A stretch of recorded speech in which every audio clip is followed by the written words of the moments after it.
I was wondering, because you showed me some journals and you certainly did a lot of introspection. When did you realize self-awareness was important for you? How did you find it out, and what did you change? I'm the podcaster. No, I'm just kidding. So I'm going to ask you a very similar question as well. But for me, after college, I went and I tried to play professional golf. And that's all I wanted to do with my life. Like, I was like, oh, there was no other exit strategy. It's like, this is what I'm going to do. And this is like, that's how I've set up my life to pursue that. And I came to a really aggressive realization that the professional golf lifestyle was not something that I particularly wanted after I lived it for a little bit. And I also just did not have the capability, like physical capabilities, mental capabilities, whatever it is, or I was not willing to put in the effort to like maximize on that career path. Essentially, like, long story short, I wasn't good enough, right? And this was devastating to me, right? I went 22 years believing that I was, maybe not that long, but at least 18 years while I had conscious thought about playing sports, that I was going to pursue this.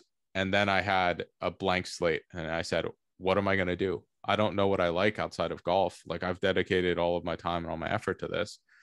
And I was like, shoot, I'm just going to read a lot and maybe try and figure this out. Like, there are no, in the book you talk about, there's no manuals for understanding other people, right? When you go into a new interaction, there's, it'd be great if I could read a little pamphlet and say, oh, this is how this person does it. I think at Capital One, everyone does wear a card where they have like personality types and communication styles. I think it's a decent practice. But for myself, the closest thing to having an instruction manual for our own minds is a lot of the books in like the self-help section that I really enjoy. I read the book Awaken the Giant Within by Anthony Robbins. Mm-hmm. And that was something that kickstarted a lot of things. It very similar to your book. It has a great framework for breaking down how we personally feel, how we think about things, what our value systems are, what are what are our emotions? What are they telling us? Are they good things? Are they bad things?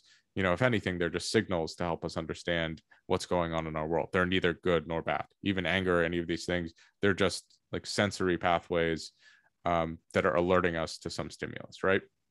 Mm-hmm. And that put me on a tear of reading a lot of other books in that genre, some on meditation, some on like habits, a lot on just personal understanding.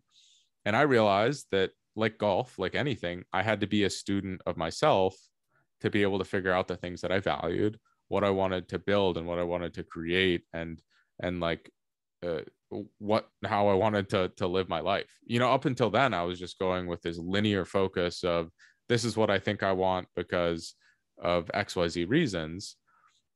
And if I look back now, like, I love golf. I work in golf. I think it's a great sport, but there is so much more to life and creating value for other people and like actually doing good in the world that is outside of just me like working in a golf space. And honestly, that's how everything started. Is I was lost and I was looking for a place to figure out who I was and what I liked. And reading is was the best place for me to uncover that.